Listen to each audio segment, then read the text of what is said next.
Welcome to మా ఇంటి ముచ్చట్లు. బాగున్నారండి అందరూ? నేను మీ లక్ష్మీనండి. ఈరోజైతే సండే కదా, ఇంకా కొంచెం లేట్గా లేచామండి. ఇంకా బాబుకి ట్యూషన్ కూడా లేదు.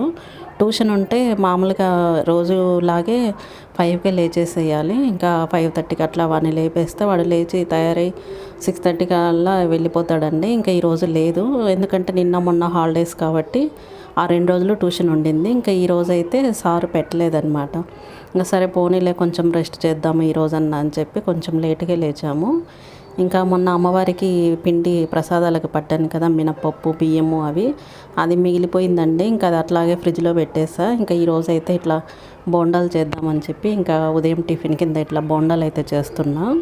ఇంకా ఈరోజు మార్కెట్కి కూడా నేను వెళ్ళలేదండి, బాబుకే పంపించేసా. వాడే తీసుకొచ్చాడు. కూరగాయలు కూడా ఎక్కువ ఏం తీసుకోలేదు. మా ఆయన ఉన్నప్పుడే కొన్ని కూరగాయలు అయితే తెచ్చాడండి, అవి కూడా అట్లానే ఉన్నాయి. అందుకని ఎక్కువ అయితే తీసుకోలేదు. టమోటాలు, పచ్చిమిర్చి, తోటకూర ఇవే తీసుకొచ్చాడు. కొత్తిమీర అది తీసుకొచ్చాడు. బాగా రేట్లు కూడా పెరిగిపోయాయండి. కిలో 50 రూపాయలు అంట టమోటాలు అయితే.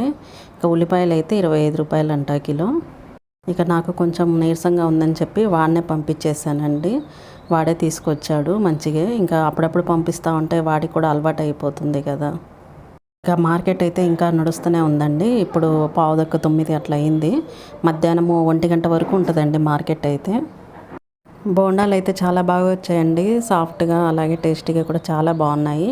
వేడివేడిగా ఇంకా పచ్చడి గిచ్చడి ఏం చేయలేదండి. కొబ్బరికారం ఉంటే అదే వేసుకొని తిన్నాము. ఇంకా ఇల్లు సర్దేదైతే ఉందండి. మొన్న అమ్మవారి కోసం అంతా రూమ్ అంతా బాక్సులన్నీ తీసేసాం కదా, ఇంకా అవన్నీ మళ్ళీ సెట్ చేయాలి ఎక్కడివక్కడ. ఇంక ఈ రోజంతా ఇదే సరిపోతుందండి. ఇక ఇవండి ఇవాళ మా ఇంటి ముచ్చట్లు. మరొక మంచి వీడియోతో కలుద్దామండి.